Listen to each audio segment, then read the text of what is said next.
I'd rather not talk about it. Okay, we're back. Okay, this is definitely one of the most overdone tropes I've ever seen. It's the whole school play trope, where all the characters are involved in a scripted production, either within their school or, well, actually, it's just within their school. Yum. With literally almost every show doing this plot, I had to personally narrow it down to the ones I thought were the most interesting. So today, we're going to be going over Disney Channel and Teen Nick. First, we have Sweet Life, Wizards, and then we'll go to Zoey 101 and Ned's Declassified. And you guys will not believe how similar these plots are. What's up, everybody? It's Johnny 2000. Don't forget to like and subscribe for 2000s nostalgia. One of my favorite of all time is the It's Always Sunny in Philadelphia one. I'm not sure if you guys have seen that show, but that is one of the best musical episodes because they find a way to make it musical theater as well as being everything else, and these ones are kind of more play-based. Either or, we love seeing plots where actors are pretending to play actors playing other people, which is insane to me. I can't believe we're in this society. The 2000s were filled with us, either in high school or middle school, having this exact experience, whether we're involved in theater or it's just going on around us. So I feel like it is such a universal experience to have, at least in America and Western culture. One of my favorite cartoon ones is the Jimmy Neutron one, which you could learn more about in my season 2 retrospective of Jimmy Neutron. But today we're gonna jump into the teen show ones. Let's start with The Sweet Life of Zack and Cody, season 2. It's called A Midsummer's Nightmare, parodying the title A Midsummer Night's Dream from Shakespeare. I can't believe how many shows dip into the theater aspect. It's probably because all the writers have a background in the arts and want to talk about theater. I personally don't relate to this, even though I write musicals, put them out on Spotify, and you should probably listen to them. This episode's infamous because we have the famous Selena Gomez. And something that none of the other play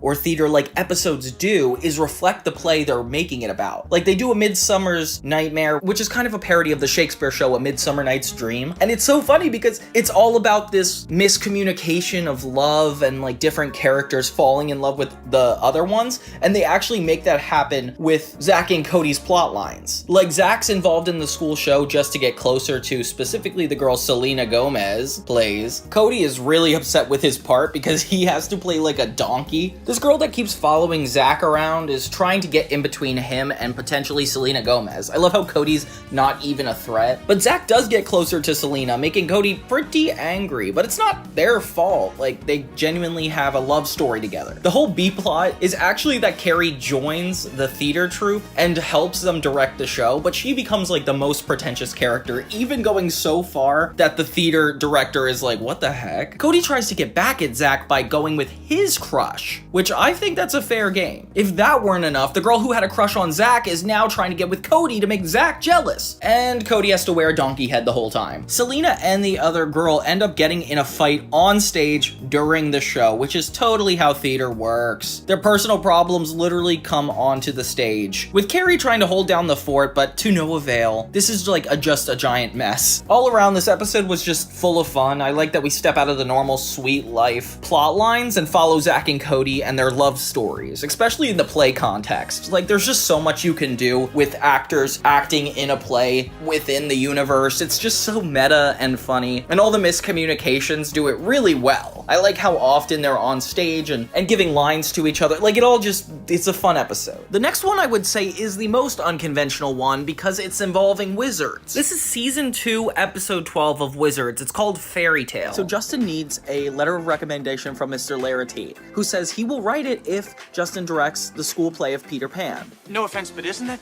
kind of blackmail?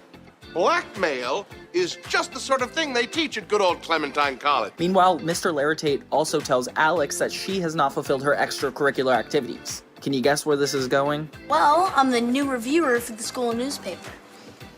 I've always known you had promise, honey, and now I know what it was for. Alex finds a loophole that she could be a part of the school play, but not do anything by having Harper be Tinkerbell and her being the understudy, so she wouldn't have to do anything. Alex tries to get Justin, who is the director, to hire her as Tinkerbell's understudy, but he tells her she has to audition. Why? You know I'm a good actor. I've been acting like I like you for years. Jerry's super excited that his son's doing the play. Justin asks Jerry if he should have Alex be Tinkerbell's understudy. Which one of these is the understudy? Got it? Oh yeah. During auditions, Justin gives the role to Zeke Beakerman, which is not how auditions work. Usually you have to at least go through everyone before you assign someone. During the audition, they cast Harper as Tinkerbell, and Alex tricks Justin into hiring her as the understudy. I make my own decisions. No, you don't. Yes, I do. Prove it. Fine. Watch. Alex Russo's the understudy. There. So Well, I don't want to do it. you have to. I'm the director. Okay, then fine. I'll do it. Just as quickly as Harper is cast, she slips off the stage, already needing Alex to fill in for her. I almost slipped in my cheddar cheese fairy dust.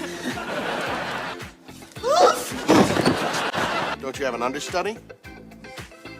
I'd rather not say. With things already looking bleak, Zeke also broke his neck, causing Jerry to want to step in. I'm gonna play Peter Pan.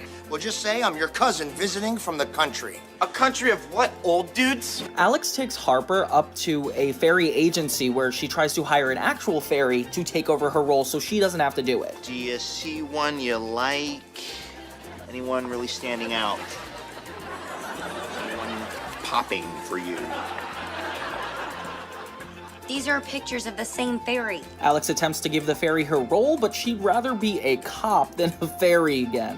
While Alex is trying to pull off her scheme, she's actually never learned her lines. So when we get to the actual show, she ends up improvising everything that happens. Ew, is this diet?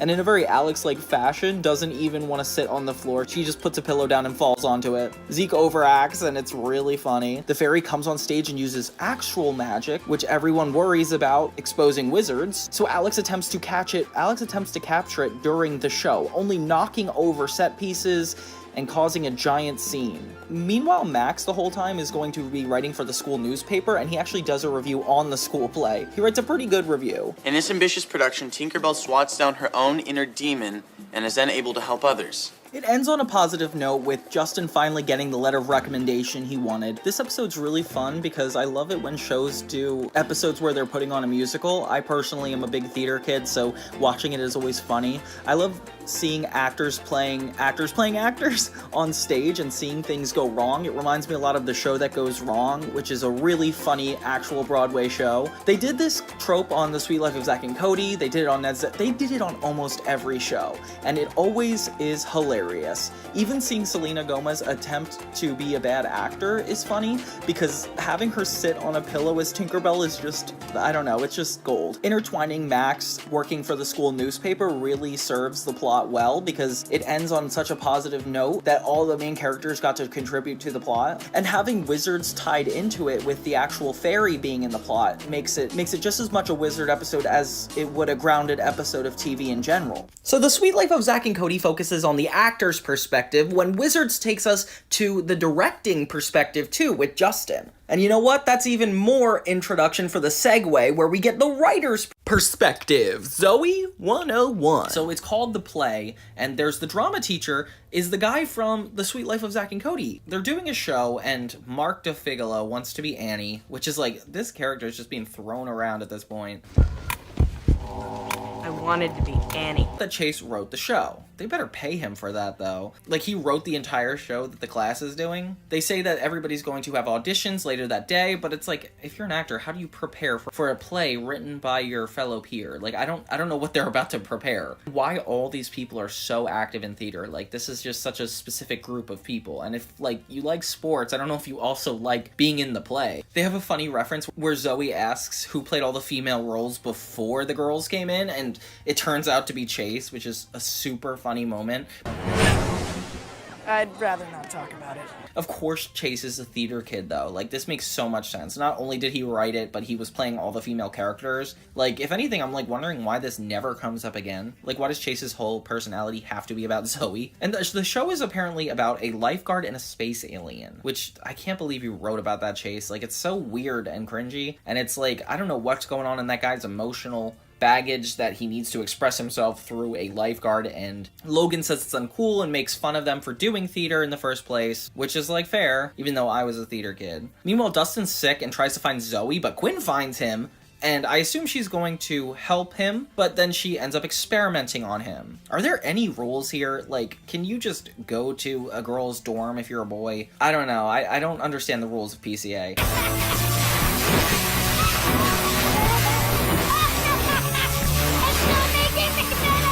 And the fact that Quinn can experiment on him, like, some of this stuff looks borderline illegal, but, like, I guess it's just creative here, making it a lot more like Hollywood arts. So then they do auditions, and for some reason, it's in front of the other peers. Like, I don't know why you would not have private auditions. And everybody is, like, horribly bad. Like, not even just kind of bad, like, horribly. Because that's the only way to make Zoey look so good. You don't know what planet this is? No, I lost control of my starship, and it plunged into the ocean. Like, she literally does the most basic line reading, and that's all we get. And suddenly she gets the part. Chase is excited because he's gonna kiss her in the final scene, and even the teacher knows, and I don't know why he's being sus about it. We're not doing Annie.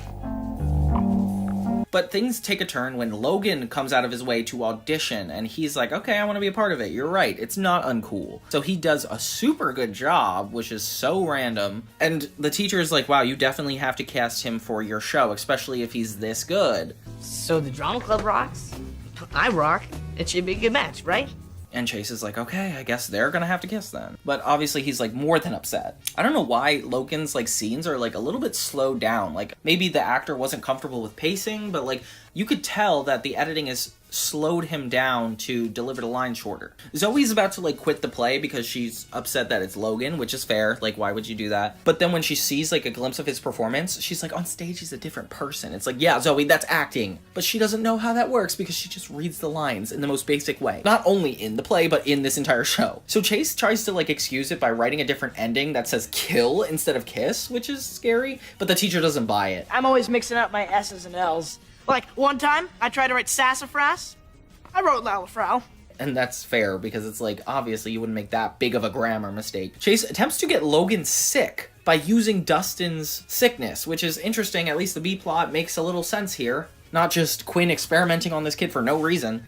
But instead of Logan getting sick, Chase gets sick. And he's so upset about being sick, he jumps out the window when he's with the nurse, and the nurse, like, follows him. I don't understand this. And why does the bed have its own comforters? Like... Zoey! Don't do it! We see the play, and for some reason, it's all on one scene. Like, it's literally just the alien and the lifeguard talking. We don't see any other evolution of this show. I would love to see whatever Chase wrote for this alien and lifeguard thing, but I guess the kiss is the only thing that matters. As I was saying, you're amazing. You're perfect. So are you. When they do it on stage, Logan acts like a diva already. Zoey remembers who he really is and is no longer interested in kissing him, so she ends up not doing it. Oh my god, Zoey, you can't just not do the script. Why do you even want to kiss me? 'Cause I think you're really special. Oh, well, I guess you think that Hula Girl's really special too, because I know you tried to kiss her. So she, like, basically changes the entire script right then and there. Chase doesn't care for some reason. I don't know why he doesn't care about his show being good. And we're left super unresolved. Like, there's not a lot to do about this. Another representation of what the heck is this show about? Like, we're doing theater now? We did basketball? Go, Zoey! You show him! Oh, yeah! Ah! And why are the characters so much like the characters in Victorious? It's uncanny. The show almost does not hold up to this day because of all the extra shows that came after it and the reuse of plot lines and characters, and it's just, I don't know how to defend this. Be jealous. Be very jealous. And of course, now we're diving into Ned's Declassified. They have an episode called The School Play. It's written pretty strategically, so everybody has a goal within this setting. Of course, Mose is the stage manager with her control issues, and Ned Bigby's goal is to kiss Susie, but he's not the character that's supposed to kiss Susie in the show. Ned Bigby and I never say never. You just said it 3 times. Oh, and Cookie's mission is to be a better actor than Spencer. I guess in this episode, he's really confident in his acting skills. Like there lies more peril in thine eye than in 20 swords. Alack again, alack, alack. And it's kind of funny. Cookie's a really funny character. This one's more of a Romeo and Juliet parody. So Ned's whole plan in this episode is to replace Spencer with Cookie so that way the kiss doesn't matter. He says a little accident's gonna happen, and I definitely think that's child endangerment. And it actually works pretty quickly. They shine a light on him, and that's enough for him to fully fall off the stage. Of course, Mose is really upset because she knows that this was on purpose. Of course, the theater teacher is super eccentric, as they are in literally every theater episode. Like, they're all overly artsy to a fault. Simone, this show must go on. With me, and not Cook. And sure, there's some reality to that, but I wouldn't say every theater teacher or theater director is so emotionally invested in the shows the way these guys are. This is probably the best part in all of these episodes. It's Ned and Cookie trying to take out Spencer, like through bananas, a giant log. It's like crazy how far these kids are willing to go to try to get rid of him. And I love that Mose is the opposing force. Like, she's standing up for the actor just because she's the stage manager. They even get Gordy to act like a producer and try to convince Spencer they need him in Hollywood, like, right now. To take you to Hollywood. My Romeo and my passionate kiss of Susie will be no more, for Hollywood beckons! For me, that would have worked. Mose is able to stop this by pretending to be a fan, which how in the world would he not recognize her as the stage manager? Hollywood must wait! And convinces him to go back. This poor audience, imagine waiting in these seats for as long as they probably have to. Like, this is ridiculous. I would want my money back, even if it was my kid. We see that Spencer actually wants to kiss Susie, and it kind of makes us as an audience mad, so I guess we're rooting for Ned now, but please don't actually kill him, Ned. This is definitely the highlight of the whole episode, when they get into a horse costume and start messing with him on stage. Oh, how I wish I wore a glove upon that. What are you doing? Come on, boss. It ends up being so catastrophic that they knock down the tower that Susie's on, and everybody gets hurt. The end. At least it was a good ending, right? I definitely think out of all the shows, this is the one that, like, got the most punishment for their actions, especially with the audience, and they somehow fix the entire stage and have Cookie and Ned be the ones to fill in for Romeo and Juliet, which is actually a really funny ending. Overall, this one was definitely one of the most creative play episodes I've ever seen. So every episode did something different, whether it was The Sweet Life of Zack and Cody focusing on the actor's perspective, Wizards focusing on the director's perspective, Zoey 101 focusing on the writer's perspective, or Ned's Declassified focusing on the student stage manager perspective. Whew, they really covered so many different bases, and I like how each show added its own personal twist. I'm so curious to know what the writers were thinking when they did this, because I wonder if the experiences of the writers on each show was different. Like, the Neds probably had a stage manager writer. The Sweet Life writers might have only been on the actor side of it all. And I'm not sure if you guys noticed this, but everyone except the Wizards of Waverly Place episode was kind of focused on love. Of course, Wizards is a different genre than the other shows combined, but it's funny that it stands out in that sense. Like in Sweet Life, all the characters are falling for one another, and the whole show is what's going to define the relationship. Same thing with Zoey 101, where Chase is worried that Zoey's going to fall for Logan, and that's the whole concept. And then, of course, Ned trying to get a kiss from Susie, ending up kissing Cookie by the end, and that was just a really fun twist. I love how each of them took their own approach, and I don't know, it just goes to show that every show can do the same trope, but it's all about the approach from the writer's perspective and how they execute that approach. It also kind of reminds me of the show that made an entire series based on putting a show together, High School Musical, the series. I don't know if you guys saw that, but that was kind of a breakout hit at one point, and that entire series takes place with the characters making a musical. And if we're going to talk about the topic of copying, in 2018, I actually made a series called Drama Club about a group of friends in their own dramatic situations that are putting on the show Grease. What out, Speed Racer? Already hitting third base and you want to take it farther? Ooh, I don't think Mom's gonna be too cool with all this. Sound familiar? Yeah, I feel like High School Musical, the series, definitely copied me. Each episode was from a different character's perspective, and this was years before that came out. Years before Olivia Rodrigo was even invented. I got a girlfriend. A female to my male, as the French would say.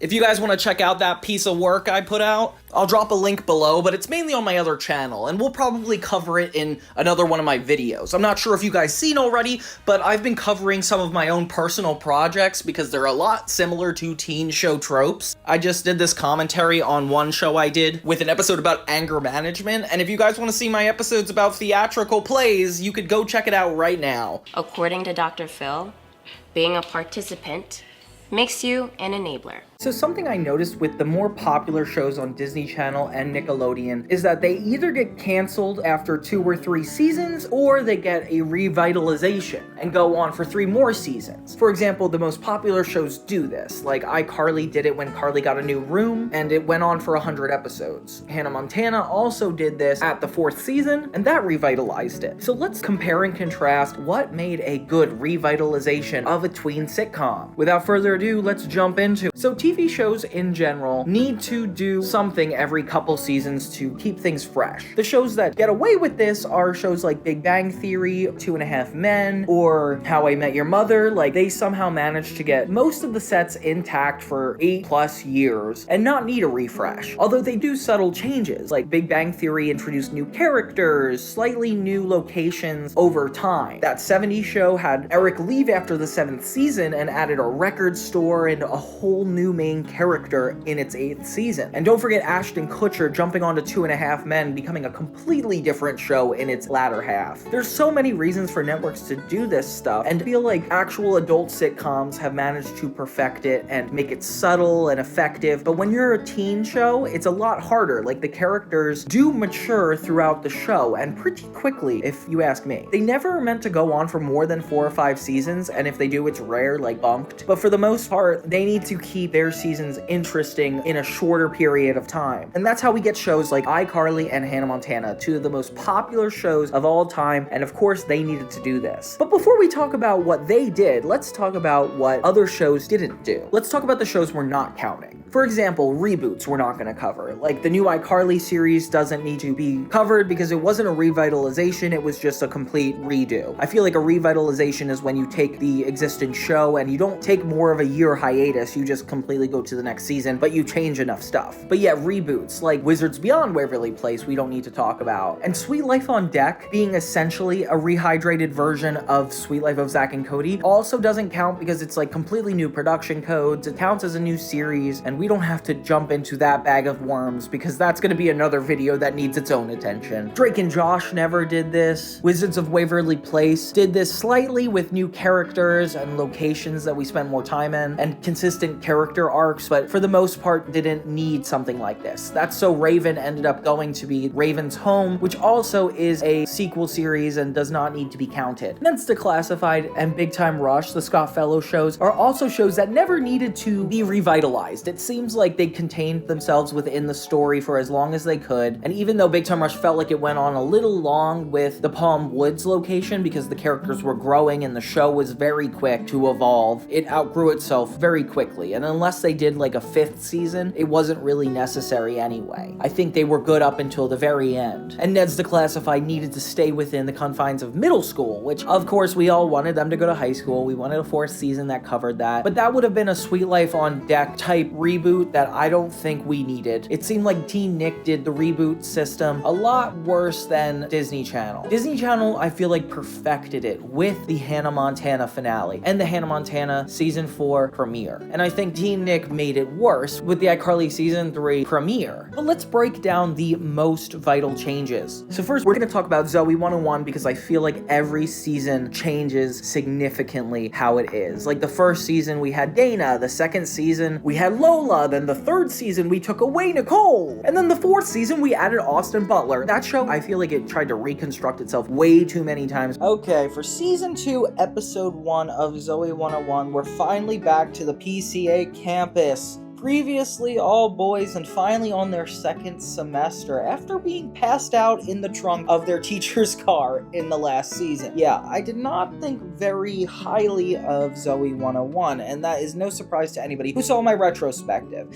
And season 2 provides a lot more interesting dynamics. I feel like the characters are a lot more figured out. The plot lines are a lot more ensemble based than it was in the first season, and Chase and Zoey are really leaned on for for their stories. And even though Chase is pretty desperate, there's a reason. Like, Zoey is so confusing in terms of her on-again, off-again flirtation with him, where sometimes she seems like she's into him, sometimes she seems like she doesn't know how to act. Chase comes running by on his bike again. Same old Chase from the first semester. Logan's coming in with all of his stuff, his expensive stuff. I keep forgetting Logan's super rich. For our room? Oh yeah, we are hooked up for video games, music, movies. Dang, the TV is nice that he has. So everybody is back on campus and looking slightly older. Not by too much. They're excited about their new place they're moving into, so it's gonna be different from the first season dorm-wise. An unnamed character tells Chase that Zoey is looking for him, and obviously he ditches his friends and runs off to the distance to figure out where it is. Zoe's looking for you behind the Science Center. Zoey? So anyway, the job was pretty lame at first, but after a couple... Well, good talking to you, man. I wonder what Chase's astrology sign would be. I can't believe after everything that happened in the first season that these guys are going to be roommates again. Like, clearly Logan is a jerk. There's no part of this that says they have to. Like, it is completely their choice. Chase does a classic bike flip down the stairs like a water slide of pavement. Oh look, Zoey's hair is slightly darker now and cut shorter. She looks a little bit more like how I remember her being, but still I don't understand the personality difference when it comes to this new hair. I feel like she's still gonna be kind of people-pleasy and sassy for random reasons. Zoey Nicole talked to Chase about babbling a lot more. It seems like Chase is babbling a lot more this season already. Like, oh my gosh. They reveal that apparently Dana is studying in Paris and she's never going to be seen again. Well, I mean, they don't say that, but you know what I mean. Chase is coming home a little more strong and kind of confident even this season. Like, before he was very sheepish, and now he seems like he's going for Zoey. Hey, Zoe. You look great. You too. Did your hair get bushier? I've heard that. Dustin's also back, which is funny. They still can joke about how small he is, and I like that he doesn't really outgrow that joke at all this season. Little help! Boy under box! Zoey and Nicole get their new room, and Quinn video chats the girls from it. I don't know how they couldn't all be roommates. Like, why couldn't they just let Quinn be the character that moves in with them? Like, make up a reason they have to live together. I don't know why we need another main character to replace Dana. But you know what? It's gonna be relevant in a minute. And look at the video chatting. I love how back then, this would be like impossible to do. Like, when I saw this show, I was like, wow, that's so cool. That could never happen in real life. And now everybody FaceTimes, and it's not weird at all. I'm not sure if Zoey 101 excited the world with tech mates, or the idea of tech mates made everybody in the world want to go to their phones. But some Zoey 101 influence is there. Quinn is a lot more mature looking, but her weirdness is a lot more specific, and she's like showing the girls their nostrils. I don't know. We see Coco for a minute, and she shows a cooler, more daydreamier side of her, which is fun because obviously the last time we saw her, she was a little more interesting of a character, not just a stereotypical RA. RA is a residential assistant, as we called it in college. Zoey and Nicole are excited because they get to supposedly live alone, but Coco breaks it to them that somebody's gonna be taking up this spot. So the girls decide to approach the dorm advisor, which is this really frigid old woman in pink, kind of reminds me of the pink ladies from Greece, and she avoids looking at them, which is kind of a power move. I kind of like this woman. And this is one of the most Dan Schneider written shows because it's one of those crazy adults not giving the teen characters energy back at them. Like, it's clearly from the teenager's perspective because they're so open-minded and caring, and all adults are stingy and rude, which makes it a lot more realistic, probably why I related to it so much as a kid. I wonder what the lives of the writers were of this show to have so many stories for this specific series. Like, did you guys grow up in dormitories, or did you grow up in boys-only places? I don't know who the inspiration is. So the lady ends up telling Zoey and Nicole that she'll make an exception for them, but she breaks her special antique. First of all, why do you have an antique, expensive collection in your office if it's that fragile? She clearly gets a quick dislike for the girls because of this and tells them that they are not going to be able to choose their own roommate. Oh my god, that's such a crazy big decision. I've always been scared about who I would have to live with if I was forced to, and this is kind of nerve-wracking. The new dorms are jarring and very different from the first season. I felt like they were more compact and more closet-sized, and now they're becoming a lot more open and more set-like, kind of taking away the realism and the cinematic framework of the first season, but not in a negative way. It's just kind of different and becoming a little bit more of the show you and I knew. But looking back, it seems like there's so many changes between each season, I can't even recall which show you and I knew.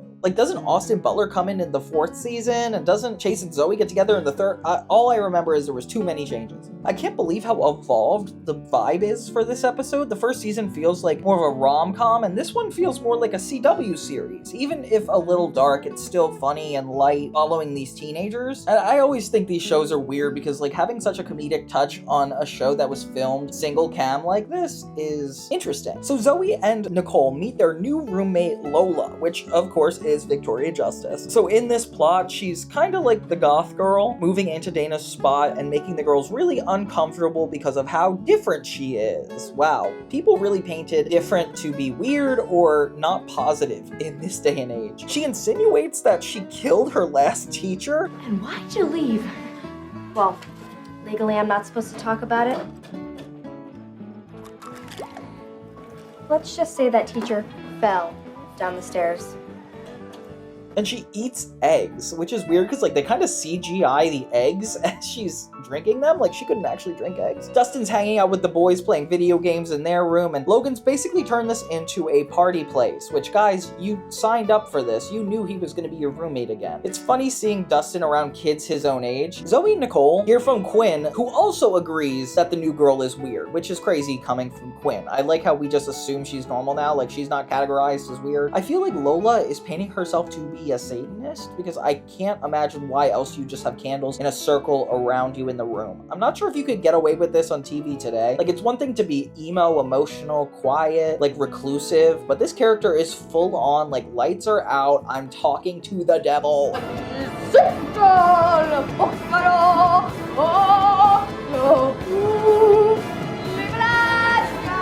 And I love how the first season and this season started with a roommate-issued episode. Like, if you could recall, the new roommates episode had to deal with Dana and Nicole fighting so much, and now we're having another one at the introduction of this season where Zoey and Nicole are struggling against Lola. It really is a commitment to revitalize the show, and you can tell that they want it to be a little bit different than the first season. This is probably a huge jump for them. This whole place looks like a college with how free these kids are. Like, if you see Dustin playing video games and having these parties, this wouldn't just be a dormitory. This looks like a college campus. Michael and Chase end up having to sleep outside and camp on the streets like homeless people because they don't want to sleep in the same room as Logan. I like that we get roommate issues on both accounts in this episode as opposed to the first one. Camping definitely shows their chemistry as best friends. Like, they're very sweet to each other, taking care of each other, and it makes them more likable as people despite all their flaws. Zoey and Nicole run into Chase and Michael as they're sleeping on the streets because they want to get out of their apartment too, so they relate to each other in this season a lot more than last. I can't believe out of everybody on this PCA campus, these 4 kids could be here at night in tents and nobody would notice. Like, there's nobody walking by. Where's your extras? I just need to believe that this is a real school and not some college dorm. Zoey and Nicole catch Lola on the phone talking about her whole emo thing being an act and that she's an actress, which definitely feels like a very similar character than Tori Vega in Victorious. If anything, this character is more committed to her talents and ambitions than even Tori is. Somebody who goes to a Hollywood Arts high school trying to pursue a career. Like, how is this character so much better than that character, especially since Victorious is such a better show than this? Hot take. Like, Lola is really interesting as a character, and I really commend Victoria Justice for her work on this character. So Chase and Michael take this whole if you can't beat 'em, join 'em mentality and let the party go until it's completely haywire and the electricity goes out, which finally makes them happy. They say goodnight. Good night, Michael.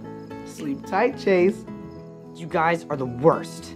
Even though there's like 40 people in their apartment, probably. Sorry if I call it an apartment or dorm. I'm gonna keep switching by accident. My bad, guys. Suddenly, Lola, Nicole, and Zoey are just automatically friends. I guess the moment when they realized Lola lied to them brought them together as people? Weird way to connect. Zoey and Nicole end up pretending to murder each other, and Lola's like, what the heck? Until she realizes it's just Zoey Nicole's chance at getting back at her. Karma, but it's also weird to start your friendships off on pretending you are murderers. Overall, very interesting intro to the new season of Zoey 101. A lot has changed. The music even plays the full version of the theme song, and I don't feel like this is earned or necessary for a first episode of a new season. We didn't go through that much with the characters, like you don't have to play the second verse of this song. But this kind of also feels like a new pilot, like a new reintroduction to PCA. The new addition and subtractions of things are definitely for the better, and I'm seeing this show from a better light. Overall, good start. Then we have Hannah Montana, then we have iCarly. Okay, so the first episode we have is Sweet Home Hannah Montana, an obvious parody of Sweet Home Alabama, which is a really relevant song title to reference considering this is like bringing the countryside to the West Coast, all that Hannah Montana is about, and introducing us into this new era. So they're arriving at their new home, and Robbie Ray is focused on his hair. They do not want us to forget that. Different house, same dippy dad. Same dippy dad with great hair. And we get to the new place. It's kind of like a bachelor pad, so of course Jackson's gonna love it, and I don't know why Miley's into a leather couch. I just feel like it's not relevant. And it looks good?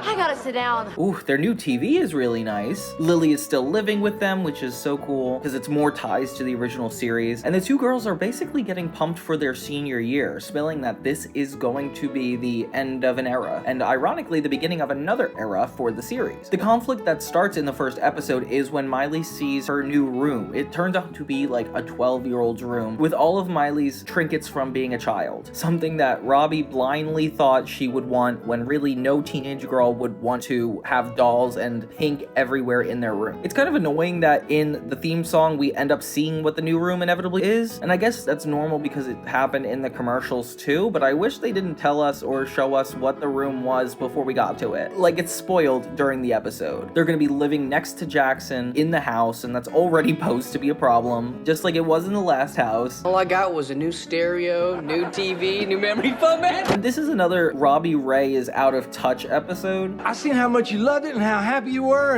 and then I bought the ranch, and then I got to thinking, I said, well, shoot far, Robbie Ray, you're halfway there. Kind of like the one where he got Miley a sweatshirt of a cat for her birthday. And it was so embarrassing, and Miley didn't want to wear it. But the whole plot is just, I don't want to embarrass myself in front of my dad. And the moral is never like, oh, it was a sweet gift. It's usually like, oh, my dad has to learn that I'm not cool when I wear this. Jackson's plots get a lot more interesting and less repetitive in the fourth season, where before he was just arguing with Rico and teaming up with Oliver, and a lot of crass storylines about how he's not hygienic. And at this time, we're finally seeing him actively pursue a single girl, which is nice. Like, he's not just going on a bunch of dates. It's like definitely a opportunity to make him seem like a better person. Well, I mean, let's face it, you're a little doughy.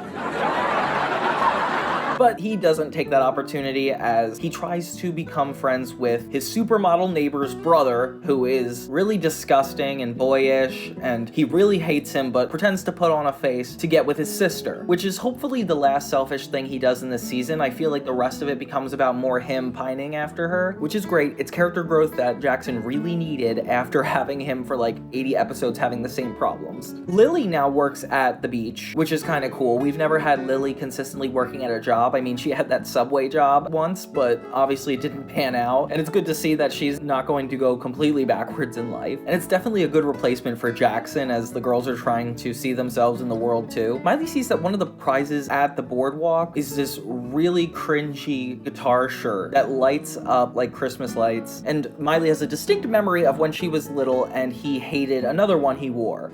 Marty, I'm serious. I'm not walking out on stage in this shirt. It's humiliating. So she's like, obviously if I give him this, he's going to realize how I feel. Another 2000s communication issue where the characters just want to assume how the other person would feel, so they act in a way that would solve that problem before it even happens, leading to further problems, which is a really good trope. It's like old school style sitcom where Robbie Ray is in a sweater vest and Miley is dressed kind of like a Cinderella cleaning lady. I don't really know her outfit in this time. You do so much for me. I just want to do something special for you. Surprise! Good heavens! Before she's about to buy that shirt, a little girl turns in her tickets, wanting to spend all of her tickets on a tiger first. Miley tries to bribe the girl to get the shirt, but it doesn't work. $20 bill. How about some personal space, freak? Okay, fine, I've been. Forget it. Miley also reveals that she has a quick way to turn into Hannah Montana in an instant, which is really interesting. It kind of makes her feel like a superhero. It's like this small package that fits into her pocket, and I like that Hannah Montana is going to be the one to solve the problem of this initial episode. Of course, it's like relevant. So the little girl ends up wanting to spend all of her tickets. Give me my stinking tiger. Until Hannah Montana comes in and bribes her to take her tickets by giving her a private show. This is crazily desperate, Miley. She literally gets the whole boardwalk to surround her for a live show in exchange for tickets. This helps her achieve her goal, which doesn't usually happen. Usually it goes wrong at this point, and she gets the sweater for her dad. He finally admits that he doesn't like it. I hate the shirt. And now you realize that I really hate the shirt. And they have an open conversation where things don't go completely crazy because of something she did, which is kind of refreshing. I like that it's solved through just a conversation and a little bit of Lily mimicking Miley and forcing her to say what she can't, this is where these guys are getting a little codependent on each other. You guys need to live your own lives a little bit. Robbie's super understanding, so there's not a lot of conflict, and he's basically like, yeah, I'll help you guys get a new mature room to reflect your new personalities as opposed to your childhood bedroom. And we end on them thinking that the barn is the best place, and spoiled what it's gonna inevitably look like in the opening, but whatever, we're gonna see past that. And it's a very interesting first episode. Jackson throws around his neighbor every opportunity he gets, and when he finds out that Sienna, his neighbor, already has a boyfriend, he is very quick to throw her brother out of his life. Like, he is not trying to commit to him. I doubt it. She's probably hanging out with her dumb boyfriend. She has a boyfriend? Yeah, and he thinks he's all cool because he's a professional football player. Huh. You know what I just realized?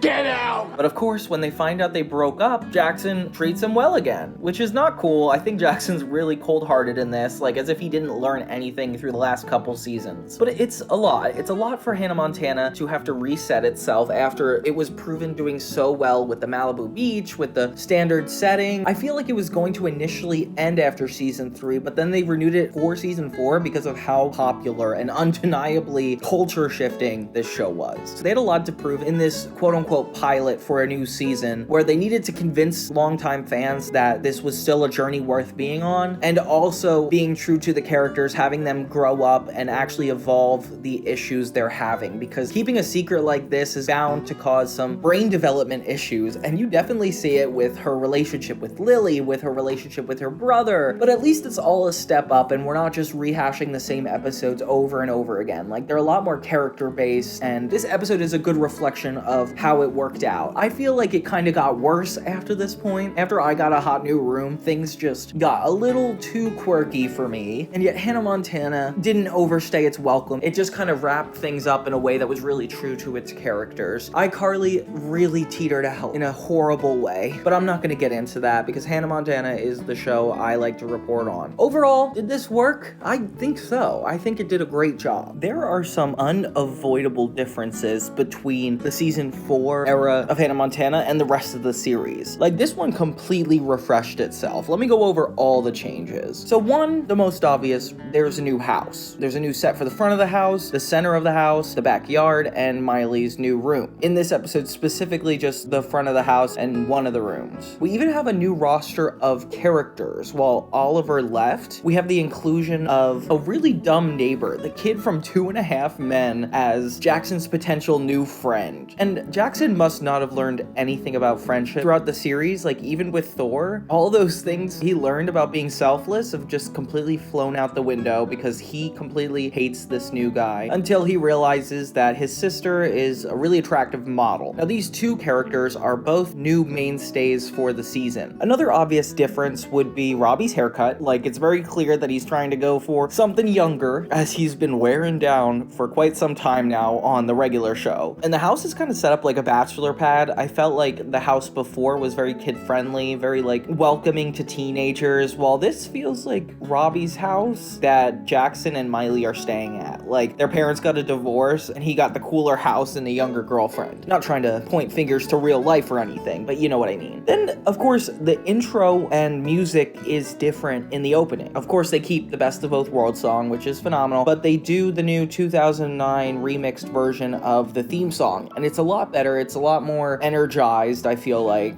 The old theme song was starting to wear down a little bit, and this is another thing that the iCarly team did too. Like, they had the most significant jump in their theme song when they had the change of their sets and everything. Like, when they entered this new era. The TV screen is different, everything was shot in 4:3, and now it is officially in HD, which kind of helps my eyes. I'm so tired of looking at that stuff. It looked like it was 5 years older than this. It took Disney so much longer than it did Nick to jump into this new era. Miley's hair is longer, which is interesting because in the first season it was like standard length, the second season was longer, third season was significantly the shortest, and then now we're kind of back to the longest, which is interesting. It takes a step beyond the first season, which is a metaphor for like her finally growing up and becoming more mature, and I like that it's just like a subtle difference that enters this new era. Jackson's hair has gotten slightly darker, but not by much. He kind of looks like his third season self again, and Lily just looks older. So Lily loves the new house. Miley and Lily are finally living together again. They're excited because it's like a good party place, and it is, it's huge. I don't know why they couldn't have had parties at their last place though. That was definitely big too. Everybody looks significantly older, like they are definitely adults in this. And I like that the whole theme is senior year. I was wondering at the end of the last season 3, when we were going into the prom, if this was the last year, but I like that we're really clear that this is the final year of Hannah Montana's schooling. It's crazy to think Miley's secret separated her from being able to be close to anybody that's not Lily. She's not open to new people because the secret kind of keeps her in her own little bubble, and she's never going to connect with other people if she keeps the secret. It's kind of like when you grow up in school and you have your friend group and you're not really open to a lot of new things, but then when you go to college or graduate high school, you suddenly get exposed to all these cultures and these differences, and it's like something you either embrace or you kind of stick to yourself. And I feel like Miley keeping the secret well into her senior year just shows that she only really was open to Lily and Oliver and the people that knew her secret. Like, she had this secret world, and that could be kind of isolating. Like, I wish Robbie kind of stepped in to be like, no, you have to get to know more people. You have to at least like show your true self to more than 2 people. Like, they all don't have a lot of external experiences outside of each other. Even Lily is almost kind of codependent on Miley because half of her life is contingent on Miley's entire lifestyle and her secret and everything that's going on with her. I know that's a very like egocentric way to look at this show, but it's true, you know, like Miley is the galaxy and everybody is just a little planet that kind of has to do with her. And that's more of a storytelling trope. It's not a reflection on the actual culture around this. It's just funny to like look at and take that seriously. With the change of set, it's like a completely new vibe, like borderline another series. Adding forever to the end of Hannah Montana's title is also a bold move, being that it was so specific for so long. I feel like the references to the movie are the most present in this season because it is guaranteed after the filming of it, as opposed to season 3, which you weren't quite sure when it jumped in the timeline, even though it was season 3, episode 12, for the record. But luckily they fill us with familiar characters to kind of get us comfortable with it, kind of in the way that iCarly did. Like, we have Sarah and Joni coming over to their new house, Rico making his appearance as he's still a main character and he just looks significantly older with his haircut. And of course the Malibu beach, like, we're exposed to a whole new side of the beach. I always wondered when I was little, like, why did they never go back to that original side? Like, they're not nostalgic for it? Like, they're at this new boardwalk that's kind of an arcade and honestly more family friendly. It felt like the last location was focused on the beach and teenagers, but this one feels like a deeper dive into reality and real life. And it's weird because it feels like Miley's outgrown her Tennessee life as she becomes more fit to the Los Angeles culture, and adding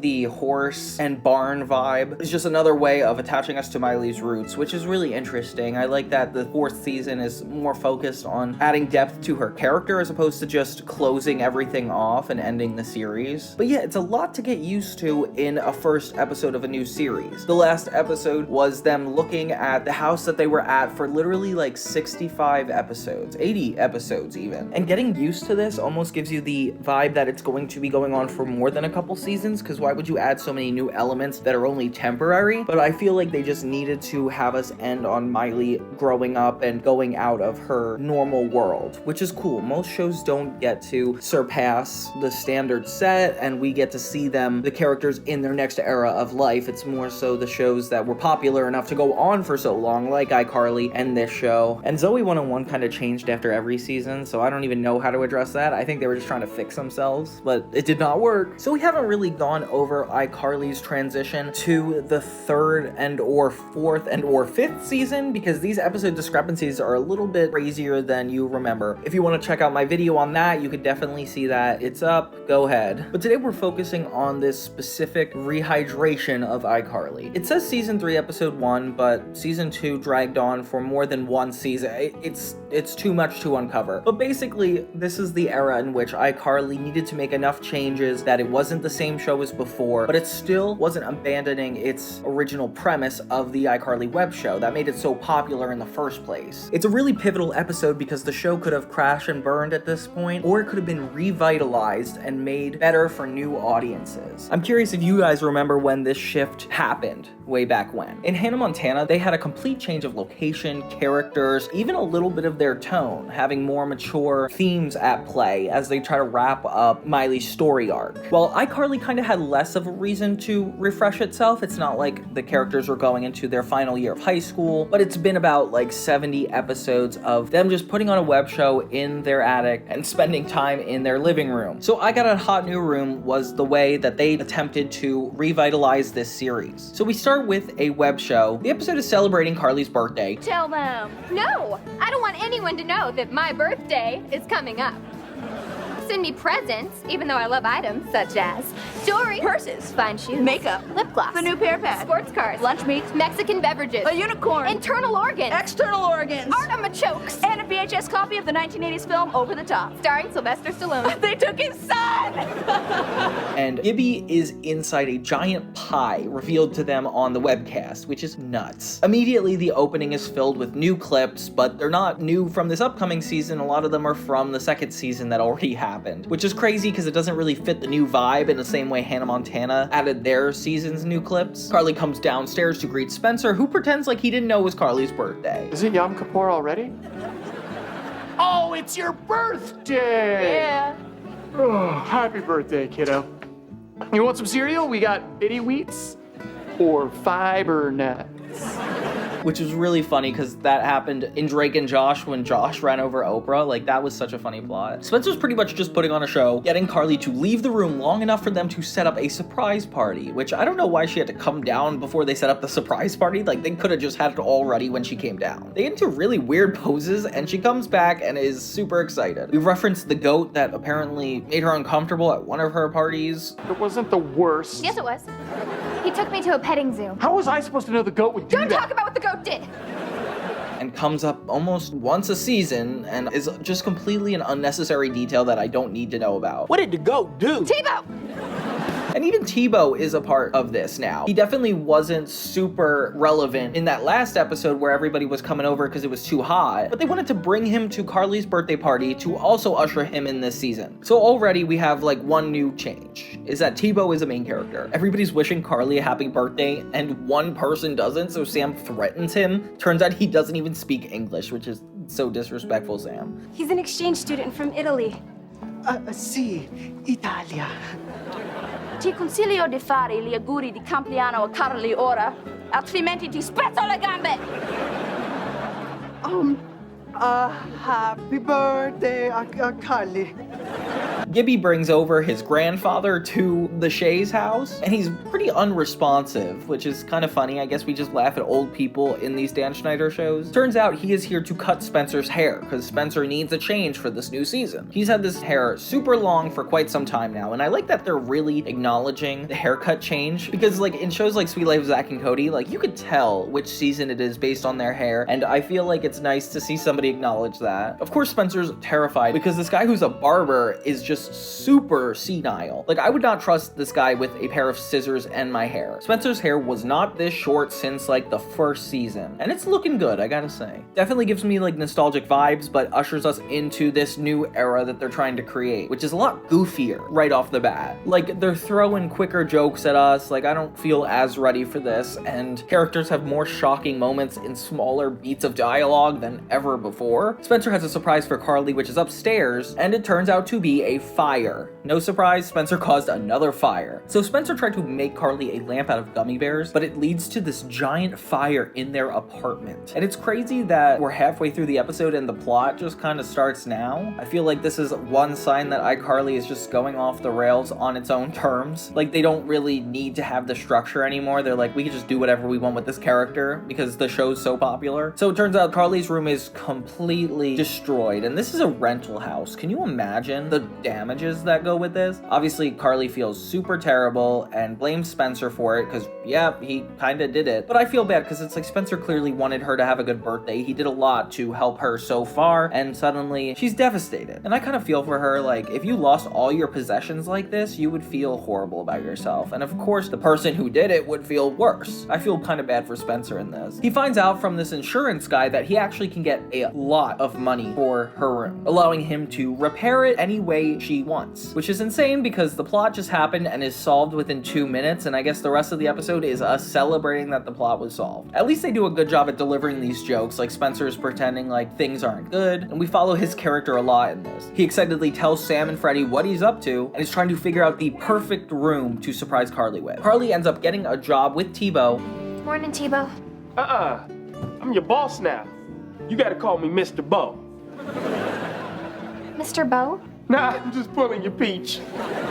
To try to pay for the repairs of her room, which happened in Drake and Josh in the I Love Sushi episode when they had to get jobs for accidentally getting their house furniture stolen. Remember that episode? That was kind of crazy. So Carly's getting a job with Tebow, and Spencer's using this as an opportunity to get the entire room done before she gets home. And I wish the episode started with us burning down the room and the rest of it was the challenges that come with redesigning her room, because it just feels like everything is solved within 2 minutes. It's just, hey, here's a problem. Oh, and it's solved. Here's a problem and it's solved. Like, I'm not worried about anything happen while I'm watching Carly stick a stick through tacos. Like, it's barely got stuff going on. With a crew of 30 people, Spencer finally finishes the room, and we don't get to see it yet. Carly comes home from a job, and she's miserable, having to repay all of the debts that Spencer caused. So how was work at the smoothie? Stupid.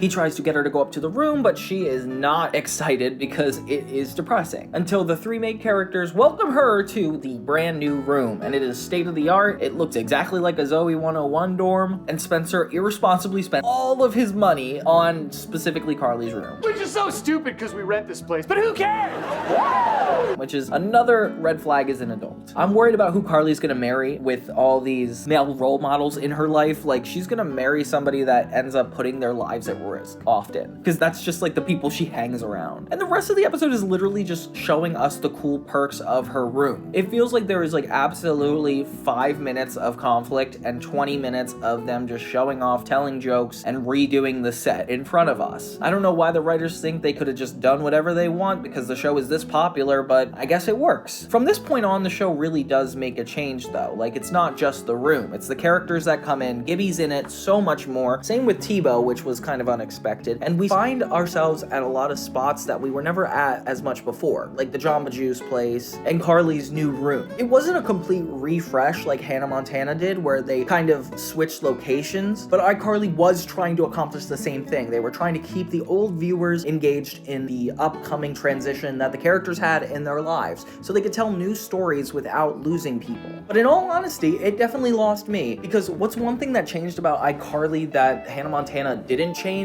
The structure of the show. See, it's one thing to add and change a lot of pre-existing things, but the core backbone of the show being changed is exactly what made it fail. I consider this a not really successful transition because they cut off all the things that mattered about their show. Instead of having a setup with an issue, the web show being involved, and character growth by the end of the episode, we just get thrown into a bunch of scenarios that Dan Schneider wants us to watch and watch the characters act weird. And from this point on, the show just only becomes that. I'm not sure if you guys saw my video on the April Fool's episode, but it is off its hinges as well. It's just so crazy to me to think that they could change such a fundamental part of the series and still be just as popular. But you know what? The ratings don't lie. It kind of was like that. I feel like iCarly didn't go down in its popularity or anything, but it did lose its artistic integrity, something that Hannah Montana had kept till the very finale, as opposed to the iCarly finale, which I wasn't super proud of. Maybe we should compare those in the future. But yeah, the show's tone is completely different. iCarly took this I Got a Hot New Room and completely changed everything. If you ask me, I definitely think they should have had a finale after the last season. That would have been a perfect show. But this is where iCarly definitely loses its reputation with me, and I'm not sure how you guys feel about season 4 on or season 3 on, but for me, it wasn't super fun. Say hello to our new best friend, the genius behind Fred,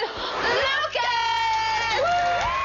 Back in the late 2000s, an unlikely collision rocked teen TV, and his name was, guess what? Fred Figglehorn. Yeah, the guy on the thumbnail of this video. Surprised? You shouldn't be. So yeah, here's a little DVD preview. It's Fred! YouTube's first big viral star with his chaotic, high-pitched antics when crashing into the polished laugh track world of Nickelodeon and Disney. And it's kind of funny to look back on now, knowing that YouTube is almost a superior streaming platform when it comes to content. So if anything, Fred Figglehorn was in the better place before he moved on to TV. As a middle schooler, I thought TV was the grand scope of everything. This? Ha, you probably thought this was your dad, you loser. Anyways, I told you that I know where you live. P.S. Your voice is weird. But what was he? He was famous for being this YouTuber that did this squealing, hyperactive 6-year-old alter ego. His name was Lucas Cruikshank, and he played Fred. He was even the first YouTuber to hit 1 million subscribers by early 2009. And of course, TV networks had to take notice. In 2009, the height of Fred's viral fame, he pioneered guest appearances on 2 huge sitcoms. First iCarly and Nickelodeon, and then Hannah Montana on Disney Channel. And these shows I talk about a lot because there's so many similarities to them, mainly because they're about a teen and their experiences in the online universe. And it's interesting, it's a pop culture crossover of epic proportions. The chaotic energy of YouTube invaded the scripted, neon-lit realm of teen TV. What happened when this loose cannon of the internet met the well-oiled machines of 2000 sitcoms? Let's dive into both of these shows and talk about how it happened. What's wrong with David Schwimmer? So the iCarly episode is called I Meet Fred. It's season 2, episode 13. The 39th or 38th episode of iCarly produced, so they must have had their stuff pretty on track at that age. The episode setup is delightfully meta. During the iCarly webcast, we have a tech producer, Freddie, offhandedly admits he doesn't watch Fred or find his videos funny. I didn't say he was unfunny, I just don't love his videos. Well, apparently Freddy's got his little antibacterial underpants in a bunch. And this is a big mistake because Fred is in-universe a famous internet sensation. Like, he takes offense and dramatically announces on his own channel that he's quitting YouTube. Now, I'm not gonna post any more Fred videos. Ever again. Ooh, which is so foreshadowing because people do that all the time. Now people put apologies online, quitting online. Like, I even said happy birthday to my dad online. Like, that's crazy. It's the world we're living in. I wonder if I carried a bit of that mentality too. Like, when there were popular YouTubers like Shane Dawson or any of these other controversial ones, I pretty much played the role of Freddie where I didn't like anything that was popular at the time. I purposely tried to not like Hamilton when that came out too. I'm like one of those hipsters. I'm sure a lot of you guys are like that too. There's something about the system that you just want to defy. But it was cool that I could relate to him in this moment. So suddenly, everybody at Ridgeway High School turns on iCarly and the whole trio for, quote-unquote, making Fred quit. It becomes this whole cancellation scandal of iCarly. I wish they called it iCarly, but then again, I guess people didn't really know what that meant at the time. Like, we didn't coin that term yet. It wouldn't count. So the trio are ostracized from their community and classmates because they're all diehard Fred fans, even though we've never mentioned it before. Like, clearly they all watched iCarly, so they were pretty present on the internet. I don't know why they never brought it up before. And Freddie even gets banned from, like, school clubs and everything. It kind of reminds me of me producing my own videos way back when. By the way, if you want to see that, I just put out a new video. I go over a lot of my offensive content from when I was growing up. If you guys want to check that out, it kind of reminds me of what Freddie's going through here. Basically, this whole social apocalypse turns against these people. And of course, Sam isn't having it because Freddie isn't even worth that kind of sacrifice, which is kind of cruel. But they're determined to make things right. I mean, at least Carly and Sam are. They all embark on a mission to track down Lucas Cruikshank, Fred's creator and alter ego, at his home in Idaho. Yeah, they literally road trip to Idaho to apologize to a YouTuber. They end up finding Lucas, and he drops a Scooby-Doo level revelation. He orchestrated the entire feud online as a publicity stunt. Look, Freddie's really sorry that he hurt your feelings. Yeah, I'd like to hear that from the guy in the Bumblebee shirt. So Fred, Lucas admits he was never really mad at Freddie. The fake quarrel was designed to boost views for both Fred's channel and the iCarly webcast. Huh, interesting. You know, you could have at least told us what you were doing. Yeah, you're right. So that was the huge moral unload. Lucas is famous because he started an online hate group. Interesting. Refreshing. Yikes, 18,000. Are you sure? Refreshing. 90. Okay, why don't we stop refreshing? I mean, it just goes to show what we were thinking back then and what we assumed things were gonna be like. To think this was like an acceptable solution, it's like, oh, that's all you were doing, that's great. I would have empathized a little bit more when I knew that Fred was hurt by these comments. But when the air clears because of that, Carly, Sam, and Freddie make peace with him and even bring him onto the iCarly web show. They low-key expose him to the entire world as like, this is Fred, Lucas Cruikshank. Imagine Hannah Montana went on iCarly and they were like, this is Miley Cyrus. And she was like, whoa, wait a minute, that was my secret. But shows don't get that good. It's too much for the internet. Then the episode concludes with a new crossover Fred video in which Carly, Fred, Spencer, Sam, they're all involved. And it's really sweet. My mother ate my turtle. My bathroom is purple. How do you like me now, Judy? Is Kevin still better than me? Essentially like a collab. And they all have high-pitched voices, which kind of outs Fred for being his whole gimmick. It's like, anybody can do this. Ooh, too soon? So did this episode feel forced? I mean, a little bit. Fans at the time definitely thought so too. I remember talking to my friends about the fact that it felt like adults were trying to bring us into the TV universe just by bringing on somebody we thought we knew, which could come across as a little bit desperate. But I doubt Nickelodeon actually cared. They just were excited that they got a viral kid on one of their shows to cross-promote. And essentially it says in the episode what they were trying to do. They were just trying to come together and capture each other's audiences.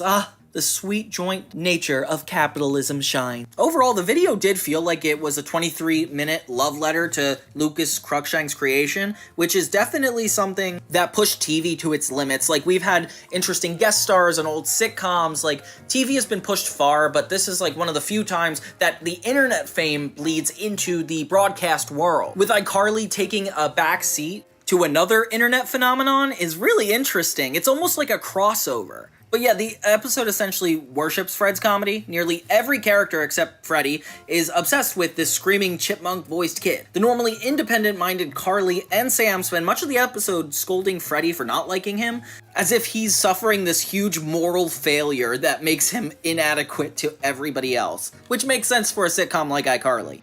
Who threw this low-fat fat cake in my head? Huh? Well, I'm keeping it! This whole thing felt a little inauthentic. The over-the-top premise left many viewers scratching their heads. Like, was iCarly really telling us that not laughing at Fred's tantrums make you a bad friend? Like, the normally balanced dynamic of the trio felt a little off-kilter in this episode just to squeeze in Fred. In fact, the heavy-handed lesson of it, everybody must love what's popular or else, made I Meet Fred a little bit of infamous. And I'm not meaning infamous as popular, as I've been using it in the past. I mean, infamous is really famous for the wrong reasons. It's viewed as one of the show's lesser-liked episodes all around, which, how are you gonna beat Bloop 2? But whatever. And apparently, after the event, even Fred himself, the guest of honor, said he wasn't a fan of the episode, calling it one of the least favorite projects upon later reflection. And it's pretty telling when your guest star looks back and says, yikes, about this episode. I thought it was actually a lot better than he gave it credit for. Like, his intro to the real world added authenticity to iCarly, his show got a lot more recognition because of it. It just seems like a cool experiment. Like, he is one of the reasons iCarly as a premise became a popular concept. And I like the moments of meta humor. I feel like sometimes it was justified. Like, kind of how Lucas's tongue-in-cheek admission that the feud was for ratings. Like, that's just so real right now. And seeing the normally poised Carly and Freddie on helium voices. Oh wait, Carly was the only one who didn't have a helium voice. Okay, weird. This episode overall required a lot of suspending your disbelief, even by iCarly standards. It basically paused its regular groove to accommodate this viral tornado, and the seams showed, especially later as time passes. Critics and older viewers weren't impressed, and one Variety review even snarked that Fred reaches levels of insufferable dorkiness that can't be matched by Pee Wee Herman, Napoleon Dynamite, and Steve Urkel combined. And I love all those characters. To me, that would be a compliment, but I guess insufferable definitely is a negative connotation. At the time, people thought that YouTube was this dark web of real information and scary online tactics, but really it was just bringing the truth to light. It tried to honor Fred's popularity, but it may be a little too hard. And you can't deny that this was pretty forward-thinking for 2009. Like, here was a major cable network showing openly and acknowledging that the internet creator could be as famous as a TV star. And iCarly was the perfect vehicle for him to take his popularity to the next level. The premise blurred the lines between web and TV entertainment. And while that intimidated a lot of people, it's just such a good foreshadowing of where we are now. As Lucas's TV debut, it definitely acted as a springboard, because Nickelodeon was clearly trying to make Fred the movie at the time, and they did. They got it out in 2010, and later an entire Fred TV series, which didn't do so great, but wasn't not well written. So from the network's perspective, the crossover was definitely a stunt and audition and popular. So could Fred match the energy of Nickelodeon enough to become one of their staple characters, in the same way that JoJo Siwa became this emblem for Nickelodeon? This is almost like a version of that didn't work out. Unfortunately, the fans' view of this episode is kind of sad. Like, that's where I feel like this was a misfire, because even though the Fred community got a lot of what they wanted, iCarly was definitely downgraded for a moment. That's where we get on to the next interesting project. You know, like, he did a lot of cool stuff like Fred the Show, Marvin, even his own 3-movie deal. But something that was lesser known is his appearance on Hannah Montana. Hannah Montana is one of my favorite shows. It's about Miley Stewart living a double life as a teen pop sensation, and I really don't have to fill you in on the premise of it. I may be an old goat, but I can still kick your fine wool. But yeah, it's called Come Fail Away. It's season 3, episode 26, arguably when Hannah Montana was at its peak, and it aired in December 2009. It gave Lucas a chance to probably flex some more comedy muscles outside of the Figglehorn persona. But without too much advertising, they just casually put Luke Cruikshank into this show. It was a wild collision, and Fred's appearance on Hannah Montana is a lot more laid back than it was on iCarly. And you could tell that the actor probably liked this even a little bit more. He plays a guy named Kyle McIntyre, a professional voice-over prodigy who the casting director brings in to help Miley with her own voice acting. Kyle, do Hannah.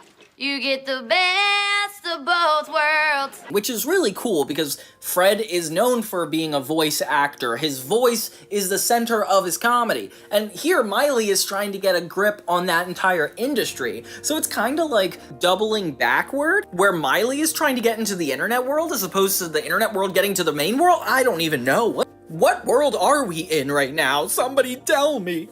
It's funny to think that the most talented person in the voiceover business is this teenage kid, but we're gonna have to suspend our disbelief for this episode. I know exactly how you feel. I had to do the voice of a duck once, so I hired a duck coach. A duck coach. His impersonations do bother me a little bit. I feel like it's not Fred's best work, but we do get like a moment of Fred when he impersonates that rat character. I like cheese! It's cool because it makes it seem like he is this prodigy, which he kind of was on YouTube. Hannah Montana, I'd like you to meet Ranny Goat, Claude the Krabby Cow, and Frankie the Frantic Field Mouse. He's depicted as this go-to guy for all things voice acting. He can effortlessly whip out sorts of zany voices and sound effects, and essentially a one-man cartoon band. Miley, being Miley, tries a bit too hard in this episode. She even wears an entire duck suit in her recording session, which has to be a little unprofessional, right? So Lucas's character, Kyle, likely gets a front row seat to Miley's over-the-top antics, chiming in with some goofy voices of his own, and eventually in this classic sitcom fashion, Miley learns about not forcing something that isn't in her forte, or maybe being herself, something like that. We could assume the animated duck either went really well or horrible. And compared to the iCarly crossover, his appearance on Hannah Montana is a lot more low-key, arguably more natural. He isn't labeled as Fred here, so there's no in-universe or meta joke about Fred here. And the approach allowed Disney to feature the essence of Fred, like this zany vocal comedy, without actually dropping a YouTube character into the show's continuity. In hindsight, that might have been a smart move. The tone of Hannah Montana, though plenty wacky, is still a Disney multicam sitcom with its own established reality. Having Miley fangirl over the internet or causing a disturbance with Fred would have been wacky, and I'm so glad they did it on iCarly because this wouldn't have worked. The moral is a lot more genuine, and it doesn't feel like it's just trying to be funny or just put these two large popular entities together for the sake of just publicity. It felt a lot less forced than the iCarly one. And if you didn't know who Fred was, Kyle just came off as this funny guest star that's integral to the week's plot. You get to see Lucas on Disney Channel, which was a cool crossover moment in itself. Like an internet Easter egg on live broadcast TV. And the episode didn't necessarily bend over backwards to hype up Fred, it didn't need to. While Miley tries and utterly fails at voice acting, Fred is actually kind of a decent guy in this moment, definitely ups his reputation in terms of fictional characters. Like here, Miley is the chaotic force instead of Lucas's character, just enough to react and advise, not putting the pressure too high on him to be the center of attention. I bet a lot of people even forgot this cameo happened. I mean, I just did a third season retrospective on Hannah Montana, but I was still surprised to see him. I wonder if there was a lot of commercials advertising this at the time, but I'm pretty sure there were not. It's definitely smoother than a full-on meta crossover. Critics didn't have much to complain about with this episode. His performance was perfectly fine and served the story without hogging it. And of course, Disney gets to tip its hat to YouTube without the phenomenon of Fred compromising the Hannah Montana world. For me, it was awesome to know that Fred wasn't exclusively a Nickelodeon character. He must have maintained his IP to be able to do stuff like that.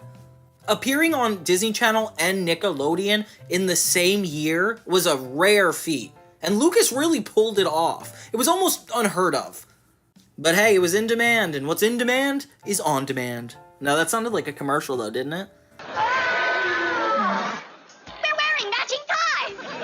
In contrast to iCarly's approach of directly adapting YouTube to TV with mixed results, Hannah's was definitely more cautious and calculated, with the humor focused on the skills of altering his voice, just what he was known for. These must have all been early experiments into blending new media stardom to old online platforms. It's weird to look back and remember that it was an era of uncertainty and opportunity at the same time, and watching homemade videos like Fred. There was probably a excitement and a little bit of a nervousness in combining these. Fred's two 2009 guest shots demonstrate the spectrum of ways traditional media attempted to crossbreed with internet sensations. On iCarly, the merger was loud, self-referential, and a little bit messy, and the TV show essentially bent its knee to the YouTube star in an effort to be current. And on Hannah Montana, the merger was more of a friendly handshake, incorporating a young internet star into a storyline that could have existed without him, thereby gently introducing his talent to their audience. In both cases, we see TV networks treating the internet not as a rival to be ignored, but as a breeding ground for the next big thing. And that's all Disney Channel cared about, the next big thing, whether it was a singer or a dancer, you know, like that's just their thing. There was almost a quaint novelty of 2009 with the idea of YouTubers on TV. After all, Fred Figglehorn is this grassroots phenomenon who proved that you could find just as quality humor online as in person. Or on network, rather. You don't need to be in the Hollywood studios just to make something come to life like that. This boy was a pioneer. He proved that chaotic YouTube energy could break mainstream television. At this point, we're used to internet celebs on talk shows, TikTokers doing Netflix series, and YouTube personalities hosting TV competition. But in the late 2000s, Fred was truly breaking new ground. In the end, our stories about Fred on iCarly and Hannah Montana is a funny little time capsule of a more traditional teen TV world. It's equal parts cringe, and also heartwarming at the same time. And Fred Figglehorn barreled into our living rooms with a camcorder and a helium voice. And for a brief moment, he ruled YouTube and cable TV. So here's to Fred, the freckle-faced pioneer of online chaos, and his bizarre twin cameos of 2009.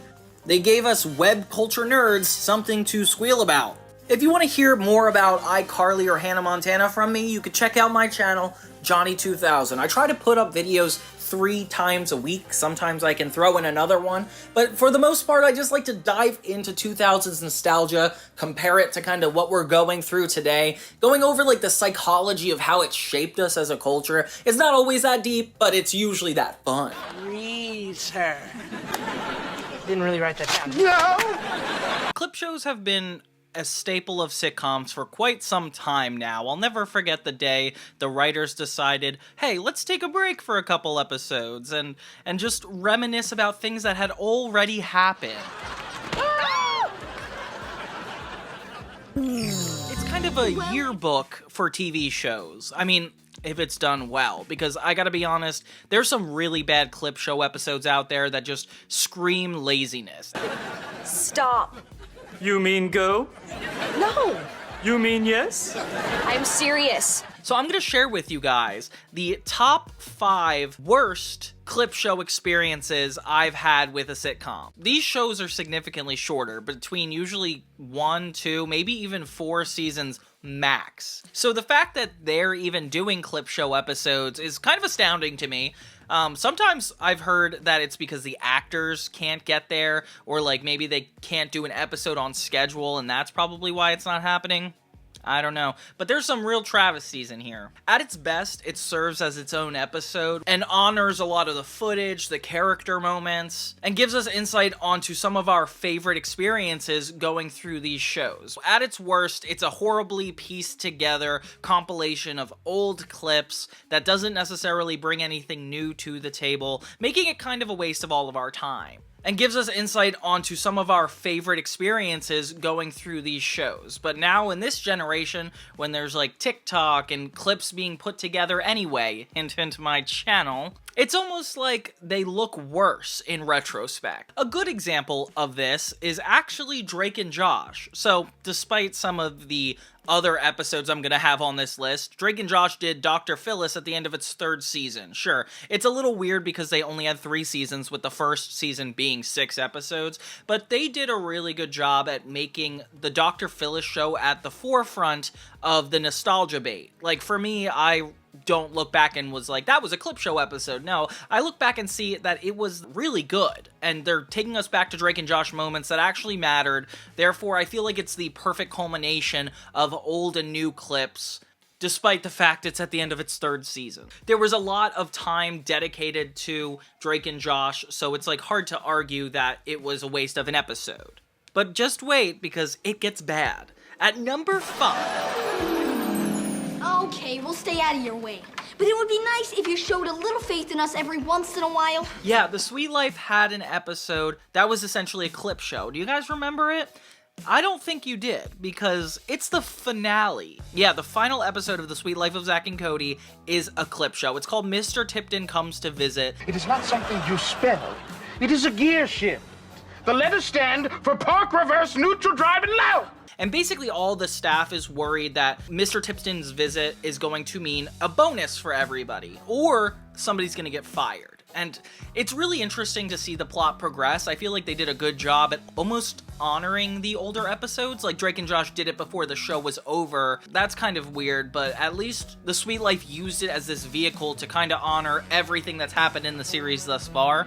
The fact that it's not on Zack and Cody as much as it is everybody else at the hotel kind of makes me feel like it's teetering on not being a good clip show. And I feel like the fact that it's the series finale is kind of heartbreaking, because I want to get one last story with these characters, not necessarily just look back on all the stories I've seen already. What are you doing? It's kind of hard for me to defend this one, but it is one of the ones that I swear is the most memorable. You'll notice the difference between the Disney Channel and the Teen Nick episodes that do clip shows. It's funny because I feel like Nickelodeon definitely started it first, considering that a lot of these episodes were coming after the fact of the Drake and Josh one, but it's crazy that they all jumped in on it and then got the worst of it. You're a child!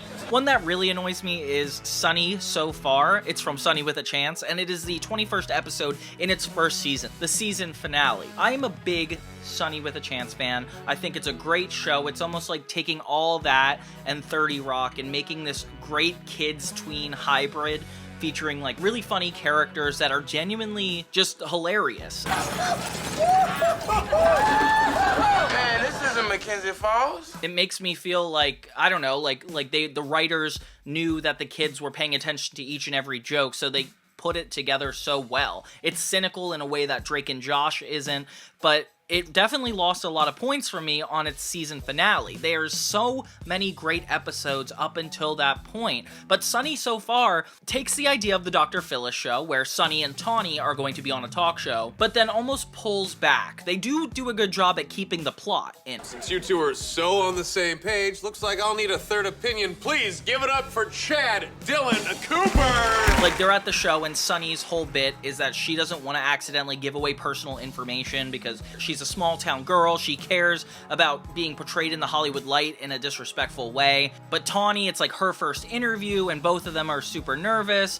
But with the host actually having a goal of getting as much information out of the girls as possible. Definitely a really interesting way to go about that format. And something I will say is on its side is the fact that there's more episode than there is clips. Like, the amount of clips are nothing compared to the episode. It's just annoying because there's not that many episodes of Sunny with a Chance to begin with, so to think out of all 47, one of them is just a rehash of an older episode, I'm upset. You know, like, I feel like it could have been a great season finale. They could have ended on a better cliffhanger. They do introduce Chad and Sunny's relationship and have a great moment where Tawny actually does a selfless act to make Sunny feel better, which is really genuine and nice, but like, it feels like it's just thrown together in a bad way. And why the first season? Why? What are we looking back on? 20 episodes? I don't think we need that. I don't think we need that in a first season of a show. They actually had a flashback type episode, Tales from the Prop House, which is episode 15. They actually called on moments that never happened, which I thought was a great idea for an episode. Like, it was an episode about flashbacks, but everything was new. Exactly the way that stuff should go. What's going on? If it's not one thing, it's And that's when we get to the crutch episodes, the clip show episodes that just straightforward are just milking it in the worst way possible. I'm not sure if you guys remember this. I know you're thinking of Victorious and iCarly's blooper episode, but there was one before that, and it's called PCA Confidential. Hi, I have a question for Chase. Sure, what you want to know? Well, I'm really interested in physics and chemistry and other science stuff. Would PCA be a good place for me? Yeah, if you saw my Zoey 101 retrospective, you'll know that there is the finale, which is Chasing Zoey or Goodbye Zoey, and then we have one extra episode where we just forget all the events of the prior finale and just start talking about clips that had already happened in the show. And I feel like this would have been a great DVD bonus feature. This would have been a good special to have on Nickelodeon leading up to the finale, not necessarily taking the spot of the finale. Like, literally the production code is a number. That means the network ordered this as an episode, and I don't remember them ordering 10 minutes. Yeah, it's mostly clips, and it's just Zoey and Chase answering questions for people that are going to go to PCA. It's a cool concept, but there's no plot that occurs. There's no beginning and ending. There's just like Chase and Zoey defending themselves, trying to keep everything PG with PCA. Go get a hammer, then come back and kill me with it! So therefore, it's not a good one. I'm not happy with that. But you know what? It does get worse, unfortunately, because Victorious did it. Yeah, and Victorious is actually pretty bad. You might be surprised to hear that Victorious is number 2 instead of number 1 of the worst. It's because iCarly, we'll get to that, but Blooper is this kind of like new hybrid of clip show with a talk show element. You're a walk through a fresh meadow? See, who says things like that? There is no overarching narrative at all, like Sunny So Far, like the Dr. Phyllis show. They just take that format and use it for utter nonsense. Christopher Kane is the host, and he cares too much about the wrong things. Come on, Christopher. Look at those glorious little cheekbones. It doesn't seem like it could have possibly been scripted. Like, the jokes are that bad that it just feels like they were just being awkward for awkward's sake. And that's kind of something I don't like non-intentional storytelling. Like, that's not cool. If you were a bottle of shampoo, what would be your fragrance?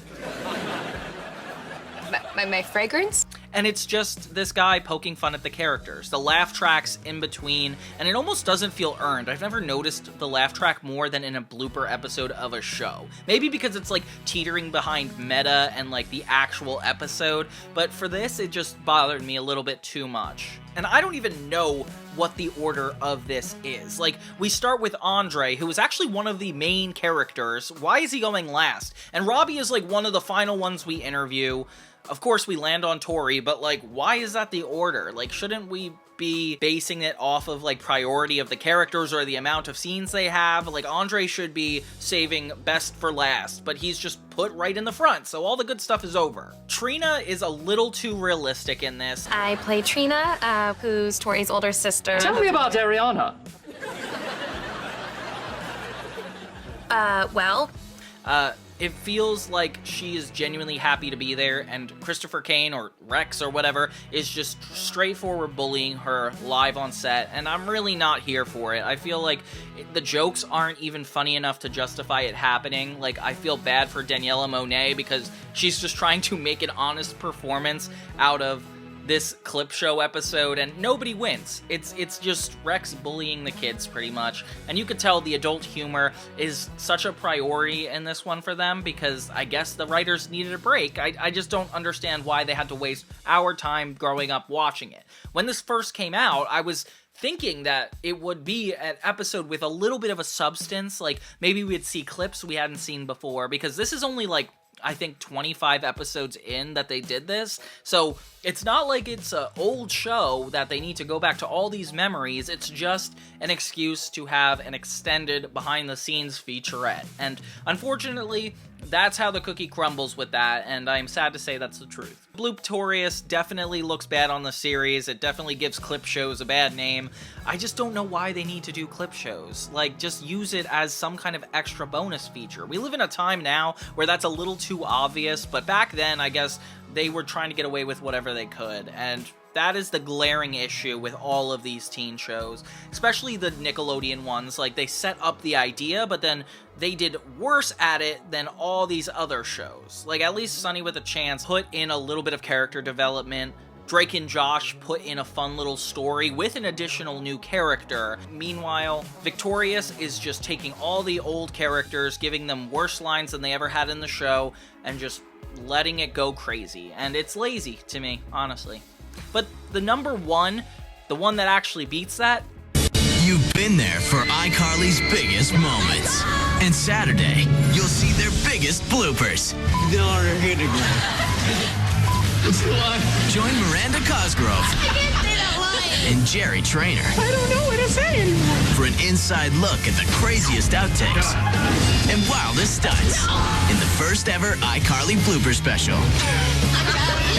iBloop premieres Saturday at 8. First one is not too bad. iBloop is at the end of season 3, and that's enough time. Like, they had about like 50 to 60 episodes at that point. Great. Like, good idea to do a blooper episode. I love that. This first one is super friendly, and it's really in the spirit of the show. They make it seem like it's all the actors gathered around to see their footage. I really need this job. Look, Jerry. You know, I love playing Spencer. Yeah, they do a genuinely good job, and I think all the actors cared, and that was when iCarly was still at its best. I feel like it started to peak when we hit the 4th season, and that's when iBloop 2 Electric Bloopaloo came out. And that is, number 1, the worst blooper clip show episode of teen TV I have ever seen. Why? Because they ended up taking iBloop 2 and using the format they made for Blooptorious. So they took the Victorious framework and pasted it onto iCarly, a show that literally doesn't have anything to do with it. It feels like the writers being on both shows were just showing off the fact that they could keep telling meta jokes. Everybody knew these shows were on at the same time. We would just kind of view them as the same show. And it went a little bit over its head in terms of the comedy, where they actually took the worst parts of Christopher Kane and used it on iCarly. I will be interviewing the cast and showing bloopers from iCarly, a show I've never seen, but apparently is wildly popular. It's peak cynicism. Like, all the characters are horrible to each other, and just because we see them behind the scenes, that gives them permission to be worse people. It almost sets this opposite example when you're watching a show like this to believe that that's what life is like, and you're supposed to go out and mock your friends, like, every joke is at somebody else's expense, and that's the part that I can't get behind. A lot of the clips they used were actually shorter and more of them, but they were even less relevant than before. After I was finished with her, she and Jerry started dating. Yeah, and she's a great girl. I have some used snow skis I don't want anymore. Perhaps you'd like to have those too. Hey!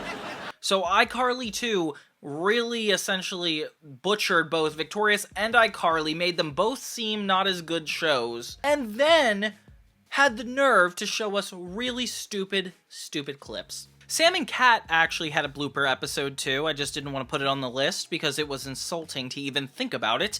When Sam and Cat is so right, Genius. what could possibly go wrong? You guys are doing a blooper show.